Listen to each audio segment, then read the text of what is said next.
Hey there, guys. Brian here. Just a reminder that you can now support The Other 51. If you go to patreon.com/theother51, you can find out information there on how to make a donation or become a subscriber. Again, that's patreon.com/theother51. Thanks. Now on with the show.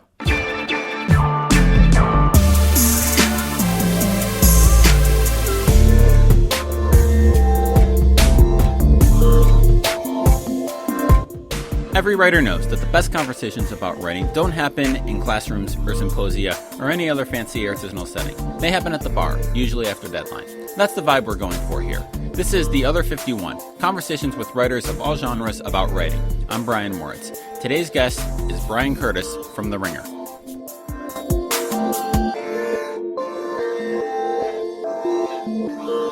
Bryan Curtis, welcome to The Other 51. Thanks for joining me today. Thank you for having me. This is a much fancier setup than I usually have. I was going to say this is like a road game. It's a new kind of neutral site for both of us. There we go, actually. neutral site. I like that. Bowl game. Yeah, it is the new media school bowl.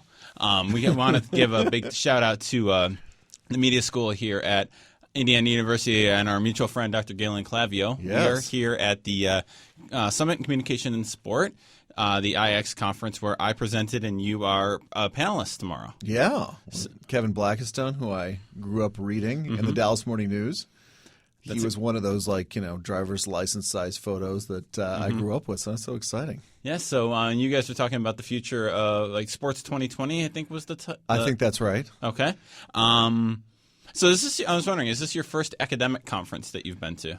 Yes, okay. Probably so. All right. So what's your impressions of academic conferences? And it's so interesting to me because I was telling somebody this today. For somebody like me who writes about the sports media, there's no Super Bowl where I get to go see all the other sports media writers, right? Like football writers all show up at this place. Basketball writers right now, they'll run into each other at the playoffs and they'll all be at the NBA Finals. Right.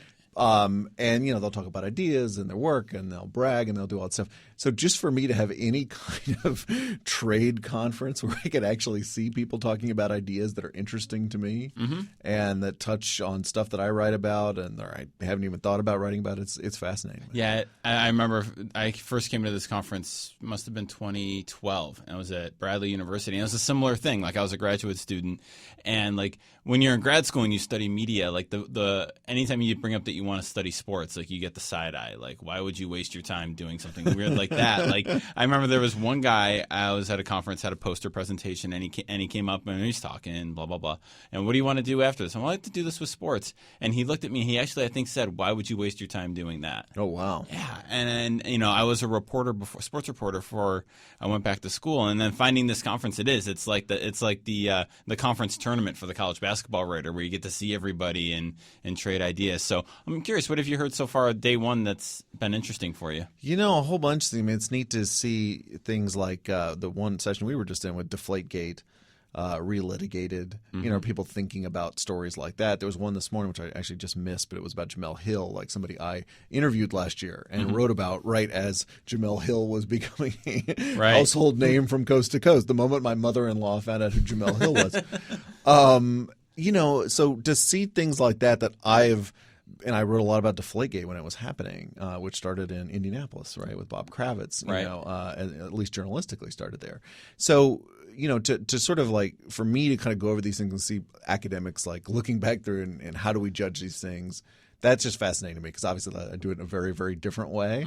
And I've already forgotten about a lot of that stuff because it's on to the next thing. But yeah, that's cool. Yeah, I have I'm on a panel or a presentation about Jamel Hill tomorrow. Oh, cool. We looked at sportsjournalist.com, that wonderfully open-minded area of and we looked at some of the threads on there. But the angriest people in sports. And that's saying something too. But I went back to that. I was active on that board when I was younger reporter, and then went away from it. And my co-author Matt Zimmerman sent me a bunch of threads to read over, and I went back. I'm like, oh my god, it's so much worse. It's just because the people that are still there are kind of the the angriest people, right? And the people I think who are, I don't think this is insulting, but they're defending a particular way of life, right? Not just a way of journalism as it was practiced on newspaper sports pages, but a way of life. Yeah. And a way of life that is rapidly eroding from the earth. and going in a very different direction. And when you see people like Jamel, right, she was part of that. She wrote for the Detroit Free Press, and now she is on something different. And so they're processing the way the media is changing in real time. I guess on that level, it's kind of fascinating. And that's one of the things too. When you look at how, when you look at kind of like the changing media landscape and how people defend it, like it is really, it's not about like print as an effective delivery system for news. It's about a way of life. It's about a mindset. It's about kind of that tradition you grew up in. Paying your dues, right? You're going to cover your preps, and then you're going to get this beat, and then if you're really lucky, you're going to do this, and then you're going to get to become a columnist, And they're seeing kids who are. I always think it's funny because when old basketball players get mad about new metrics and stuff like that, I'm always a little sympathetic because they think you told me that what was important was batting average, right, or shooting percentage, or things like that we now like poke at a little bit. I often feel the same sympathy for journalists because they say these are the values you told me were important. And all of a sudden, the world changed, and the values were on Deadspin, on Twitter, on Grantland, on whatever we went on Bleacher Report are completely different. Right. And suddenly, the system that I was playing to, that I got an A+ in, just all the rules changed. And so, I feel a lot of sympathy for that because they're like, wait, this isn't fair. Right. And wouldn't have, and I think there is wouldn't I have liked to have done that? Wouldn't I have liked to have been participated in this world as opposed to the one that I grew up in? Right. So I'm wondering, how does one become a sports media critic? What's your career path to be able to do this for the Ringer? If I lie on the psychologist couch, I think it's really funny because I actually remember this. I'm not making this up. When I was a kid reading the Dallas newspaper, the Fort Worth newspaper, I would look at the giant – this is the era of the sports page, right? The giant action photo of Ruben Sierra or Derek Harper or pick your favorite late 80s Dallas athlete. And my eyes would go down from that photo to the driver's license size photo of the columnist. And I would go, oh, I wonder what he's like. Not Sierra, not Harper, but that guy, Randy Galloway or Skip Bayless and those guys that I grew up with. And I obviously did not know that was a profession, but it always interested me. It always fascinated me, and it fascinated me because I wanted to be a sports writer. But I think from that early stage, I was just really interested in the lives of those guys and what their careers were like. And at that time, they were mostly guys and gals, I should say. But practically later, I just started writing stories about that when I got to Slate, which was about 2001. Okay. And I wrote a few media stories, and then I wrote a few more, and I wrote a few more, and eventually I got the first time I was doing it really. Professionally in a column there was this New York Times did a quarterly sports magazine called Play starting in 2006 if my memory is good, and they gave me the media column, and all of a sudden it was like, oh wow, this is stuff that I'm gone from something I'm doing on the side to something that's my actual job. Okay. And you were a magazine fact checker, right? Did I hear that? Never a fact checker. Okay. Always a grunt of a different sort. Okay, so I'm wondering, how did that coming up through that magazine world, how does that, because that's a very different world than newspapers and a very different world from TV. How did that shape your media worldview? Well, I was really lucky to be at the New Republic, which believed, even after Stephen Glass, which I got there a few years later, believed that young people should get to write for the magazine. So there wasn't like this huge, 10-year apprenticeship where you're going to the fax machine and getting coffee and all that stuff, though there was some of the fax machine part of it at least. And just seeing the really dazzling group of young writers that were there, that includes now a bunch of huge stars of political media, which is Jonathan Chait and Jason Zengerle and Ryan Lizza, and also guys like David Gran was at the New Republic when I was there, right? Wow. James Wood of the New Yorker, unbelievable writers.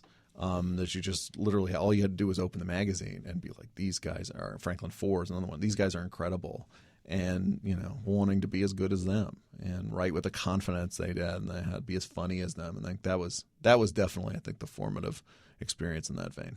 Okay, and so I'm wondering, from when you were at the New Republic, you went to Slate. Was that like a part-time thing that you were doing, or full-time, or? It was a part-time, full-time. It was one of those. It was like a 9-month job at the New Republic, and then Slate job lasted a year. I mean, that was what it was marked for, and I wound up staying. I got a full-time job and wound up staying there 6 years. Okay. So to cover media, you have to watch and consume a lot of media. So I'm wondering, how do you? There's so much out there. I'm wondering, how do you kind of keep it organized? Like, where do you start doing all your readings? I listen to your podcast, and like, you know, the number of pieces you've referenced that you've read every week is just, to me, astronomical. So I'm wondering, how do you keep up with all the media news? And I want to insist that I'm doing that to give the people credit, not to put an odometer. Yeah, no, I read this many pieces, buddy. No, absolutely not. just so that's clear. You know, I guess a whole bunch of different ways. I mean, you know, obviously, just so much comes on Twitter, you know, on a daily basis. You just see so much on that. I still insist on reading 1 or 2 print newspapers a day. So we get the New York Times and the LA Times at home. I almost always at least flip through the print edition of the New York Times. Why is that? It organizes news in a better way for me.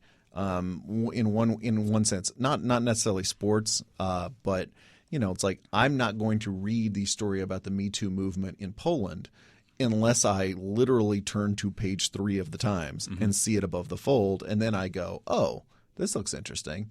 And I'll read it, right? My Twitter follows aren't going to tweet that into my feed. No offense to Tim Kirkjian and other people I'm following on Twitter, but like, that will probably not find its way to me. So that's a really good way. And I also find I get a lot of ideas out of that, because you just things get into your brain, and then, you know, you wind up thinking, oh, this is a good idea for a podcast segment, or a good idea for a piece. Okay. So I wanted to say, for the story ideas, because you write. When you're writing for The Ringer, and you had a great piece that came out as we record this today on the New Orleans Pelicans beat, and how the one guy who writes it for a full-time 7-day-a-week newspaper does it literally at night, does it around his day job. Yes, it's his night job, essentially. That's fantastic. So I'm wondering, maybe that story specifically, but also in general, like, there's so much media news out there right now. How do you pick and choose what you're going to write about? There's so much. And I think one of the funny things about when you say, like, how do you come to this job, is there's all of a sudden this gigantic public interest in reading about this stuff, right? I mean, it's not – somebody on Twitter, as a compliment the other day, said people who work in a micro genre like Bryan Curtis, you know, and it's true. Guilty as charged, right? It's a genre within a genre within a genre. But it's really – you don't have to try that hard to get people interested in it, because they're either giant personalities from sports television that they're already interested in. There are companies like ESPN that they love reading about. But then there are lots of great stories right now about which the one you mentioned, the idea came from my editor Sean Fennessy on that one. But it touches on this idea that newspapers and conventional modes of journalism are under huge strain, right? So this guy that you're talking about, his name is Scott Kushner, who writes The Advocate in Louisiana. He doesn't want to be a full-time journalist because he's worried about layoffs and working 1 billion hours a week for so little money. So he wants to work at a consulting firm during the day and do journalism on his off hours. That's his way of keeping journalism at arm's length. Okay. And the other guy in the story, William Guillory, who writes for the Times-Picayune, now NOLA.com, doesn't get to go to all the road games because the newspaper essentially can't afford to send him on the road, which would have been unimaginable for beat writers 20 years ago, right? Skipping games. But there, it's not even a question. He'll cover all the home games and he'll pick his spots on the road. In fact, he got shut down when Boogie Cousins got hurt this year. So, you know, what that story essentially is about, and to the point of, like, you know, how do you do ideas? It's like, how can I illustrate what's happening in the media at large through a smaller piece like that, right? That's what's interesting to me about that. Right. Is it's illustrating something that all journalists to varying degrees are going through. Well, and I find it interesting too, because there's no a story like that. There's kind of an implicit bad guy, but there's not. Like there's you know, I guess the NOLA.com editors could be considered the bad guy because they decided to not send, but you know, where are they getting the money to send that? You know, so there's, you know, and this is a credit to you. I think in the piece there's a lack, and a lot of times you see this in media writing. I think there's a judgment call somebody's making, like an opinion coming down, and there really wasn't that explicitly, at least in that piece. Here's the weird part about this era, right? The bad guys are sometimes just, you know, the world, right? The way the bad guy is the march of history. And you know, it's like I encountered this when I was writing about the Denver Post sports section like a week and a half ago. Fantastic, yeah. And, you know, you have Alden Capital, which is this hedge fund that is, you know, got its hands around the neck of the Denver Post generally, and the sports section specifically for my interest. But, you know, when I was asking these people, tell me how Alden has affected the sports page, you know, I can point to a few things, but a lot of what they're telling me is this is just happening to all newspapers, whether you're owned by the hedge fund or whether you're not. Right. And so, the bad guy in a lot of journalism right now is just, sometimes we can point to people, but sometimes it's just, this is where we are at this point in history. So talking to people and looking at it, I mean, what kind of sense do you get from people who were involved in it? Is it because I remember, back in in the late 2000s when I was still in the newspapers, like there was like a kind of growing anger, there's a lot more fear, I think, than anything else. Is there still that fear? Is it anger? Is it kind of resignation that this is the world? Yeah, I think resignation is a lot of resignation and a lot of people that are kind of just, hanging on. It's a weird – newspapers are a weird mix right now, right, because they've got a lot of super, super young people who are being thrust, like straight into the fire. And then you've got a lot of people who, have been there for a really long time and, never thought they'd leave. Said, this is it. I made a big city daily. This is it. I'm going to work here 35 years and I'm going to retire and have a nice retirement. And they're trying to hang on so that they can, live out that vision that they once had. What about sports media is unique? Well, I think it's less unique now maybe than it was because of the way that politics is coursing through it, right? I mean, one thing I would have said, at different points in history is that the old sports page tried to keep out politics and race and gender and all these things. Now, lots of writers succeeded in bringing in, but the rule generally is that's stuff for other sections of the paper. And we're going to hit it where it's appropriate, and then we're going to go back to the games, right? Just as fast as we can. Nowadays, I think you look at sports writing and, there's lots of politics in it, right? I have, the overwhelming number of my Twitter followers are sports writers or sports media people, and my feed is full of Trump. It doesn't matter, right? There's NBA playoffs and NFL draft this week and Trump. Right. And it's going to be like that. So I actually think it's funny because it's sort of, I think, it's less different than the rest of the journalism world, probably than it ever has been. Okay.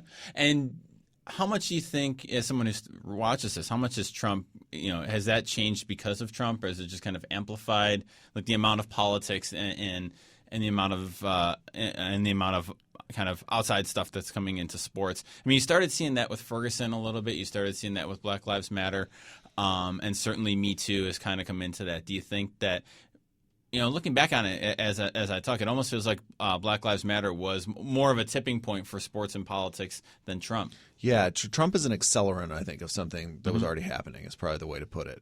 I also say things like the Redskins controversy, things that are of sports but are of obviously much bigger, NCAA reform, right? Things like that all of a sudden you saw people, Michael Sam, things that people were getting – the way they were talking about and writing about it. And what happened, I think, is just what we were talking about, is that the old institutions were slowly kind of going away. And so when we talk about what is sports writing now, right? Well, it's Twitter, it's Bleacher, it's all these Barstool, it's all these things, right? Those people don't care that much.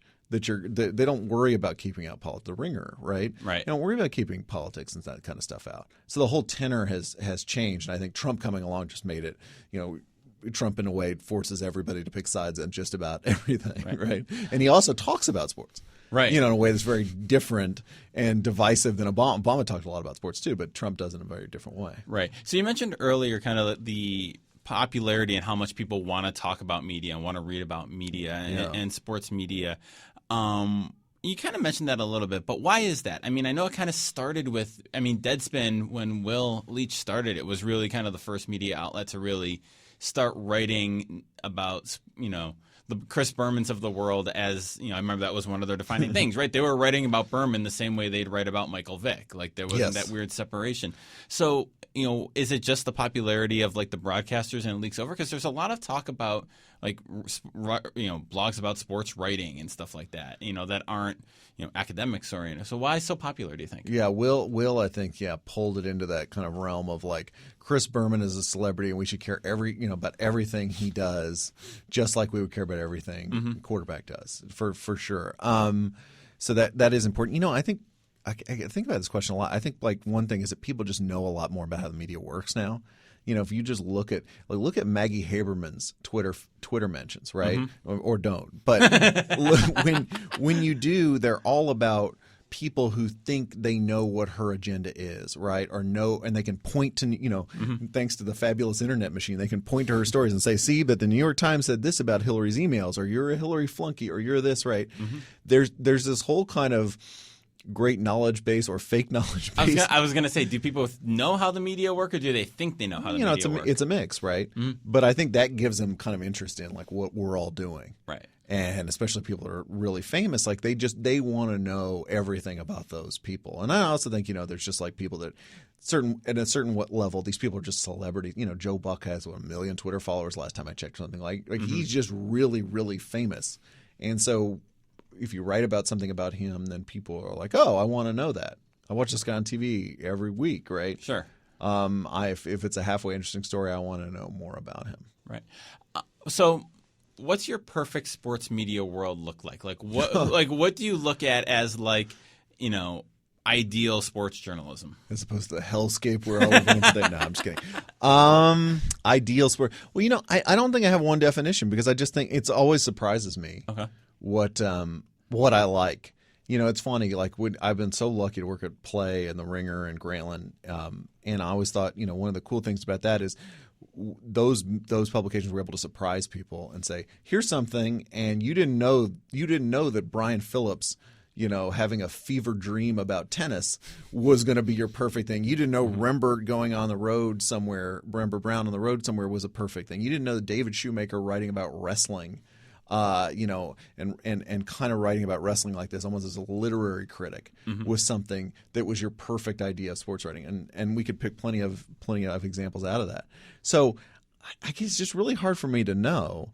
I think when I get toward perfect, it'd be that it would take lots of different forms at the same time. I'm not a person who says everything in my world should be long form. In fact, I think everything in my world should not, please God, not be long form. It's sometimes, you write a whole piece and then you get on Twitter and somebody's like, oh, somebody just wrote a tweet that was better than the whole story I just wrote. So I want, I guess if I had some kind of perfect platonic ideal, I just want all those things to be up and running. I mean, the biggest things to me about sports writing right now is more jobs, more good paying jobs, real jobs, not fake jobs, and more diversity. I just think like the sports writing world right now has done it is so much more diverse than when I was reading those newspapers back in the late 80s, but it has got so far to go. Right. And so if I had to pick a couple of general things, I think those are the ones I'd say. Yeah. The diversity issue is so big, especially given the athletes we cover are mostly young black men, and the fact that we don't have that it's still a white guy profession for the most part is not good. No, it's not. And we need to do better than that. Right. So we talked about what you want, but is there a sports media or sports journalism trope that you hate more than any other, or that drives you crazy more than any other? I know you have a podcast basically dedicated to this, but in sports, how do I pick? Oh my God, I feel sports writer. I feel this is like a whole other hour of the podcast. This is shooting fish in a barrel. Well, I was when I was making fun of my sports media critic brethren. The thing I was making fun of is like the sharing ratings numbers that have no possible purpose, and that the general public has no understanding of. The NBA Finals last night did a 14.3. What in the world does that mean? And why does this tiny snapshot that has no historical reference to it? I don't know what tomorrow's rating was. I don't know what yesterday's rating was. Right. I don't know what last year's rating was, the year before. What does that mean to me? Okay. And why do we condition the public to think, I understand like shows like, there's a talk show on ESPN, its ratings are important because it's going to get canceled or it's going to get renewed or it's going to get a bigger budget, whatever.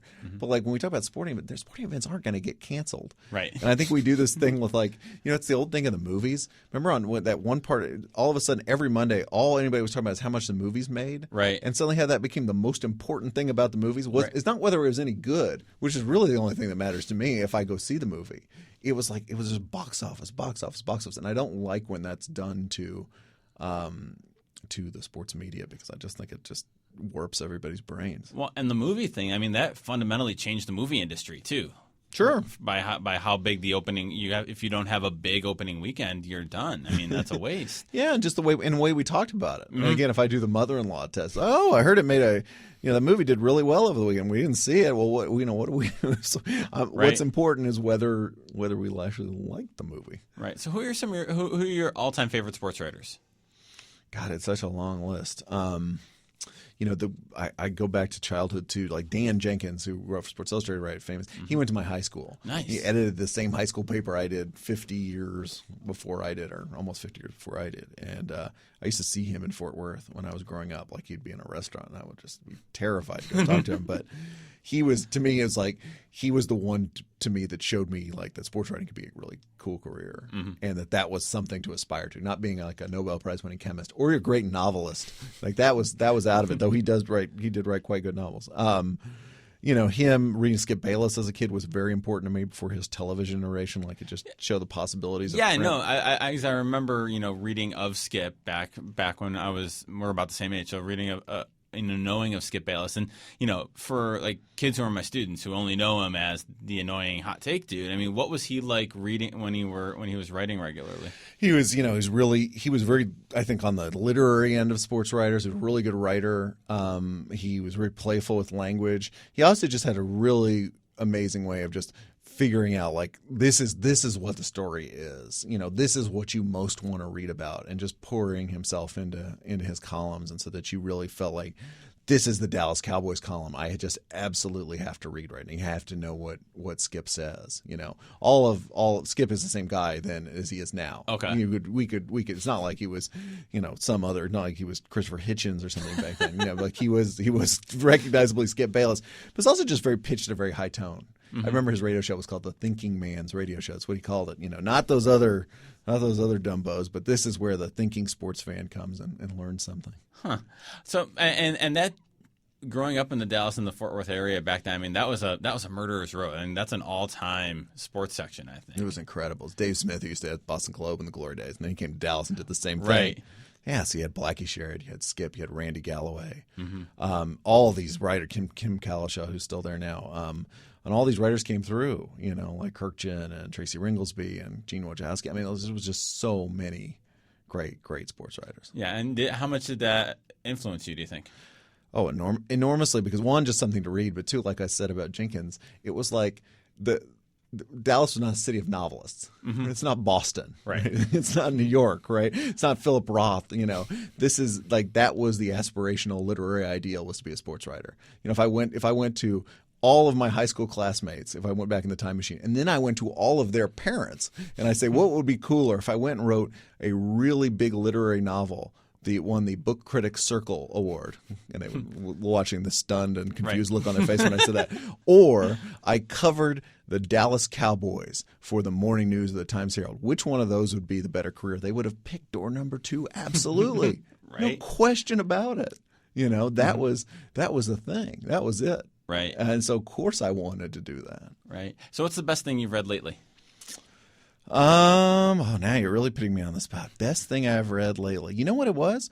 It was a New York Times. I have to get the byline. I have to look at the byline. But it was a New York Times story, speaking of reading the paper New York Times, about an Afghan wrestler who was killed in the most recent suicide attack in Kabul when people were registering to vote. This guy had big, broad shoulders, and he had used his strength to carry victims of previous attacks out, of danger and to the hospital and things like that. And then he was, I get chills just talking about the story. He was killed in this attack. And, and just a horrible, moment of violence. And it was funny because it's like, we talk about best American sports writing. I know that's not a sports story, but it was a great story, and I still remember it, and that was the best thing I've read lately. That sounds awesome. I'm going in a different direction to kind of bring some levity to it. But sure, bring us back to comedy. But Mike Schur, the piece he wrote for Slate, I think a week and a half ago on the Dan Le Batard show, which I have not read, but I'm very eager to read it. It's fantastic, and it's a perfect match of kind of writer and subject material, and kind of really captures kind of what makes the Le Batard show kind of fun and crazy, and it's just beautifully written. It's super fun. It's definitely my to read pile. Yeah. So, Brian, if people want to follow you, if they don't already, shame on them. But if they want to follow you and figure out and see what's going on. Why would they really? At Bryan Curtis with a Y. Thanks, Mom, for spelling my name in a hard to spell way. Or go to the Ringer. And as you mentioned, our podcast, my David Shoemaker and I's weekly podcast, is the Press Box on the Ringer, which comes out on Tuesdays. So, is your Twitter profile pic? Is that the raptor, one of the raptors from Jurassic Park? Yeah, Jurassic the World? original. The original. Oh, it's the. How dare you? Okay, I can defend the pure faith here. The original. The original. Okay, because I like Jurassic World. It's a terrible movie, but I like it in a terrible movie way. I was lulled into complacency by watching it because it was a remake of the original, right? And now I am ashamed that I felt that way. I'm really, really ashamed. I'll never make. I wasn't fooled by The Force Awakens, but I was fooled by Jurassic World. So what's funny is we watch that and we own it, and that's one of our go-to movies. Like 10 o'clock at night, there's nothing on Netflix. Like, let's put something on, and we have that on. We once broke down the timeline for that movie is impossible. Jurassic World. Yes, because if you look at it, like the kids never change. Like it's all supposed to happen in one day from when they leave in Minneapolis or wherever they live to go down to Costa Rica and start fighting these dinosaurs. It is. We sat down and broke down the timeline, even with like a time change, like an hour time change. There's no chance it actually happens that way. I remember there was I used to be obsessed with Michael Crichton novels when I was a kid. And there's one novel where, like in chapter, 80% through the book, somebody looks down and says, "I can't believe it's only been one day." And it's like 300 pages in, and I always thought of that. But yeah, Jurassic World has that issue. Yeah, absolutely. So, Brian, this has been a lot of fun. Thanks so much for joining me. Thanks so much for having me.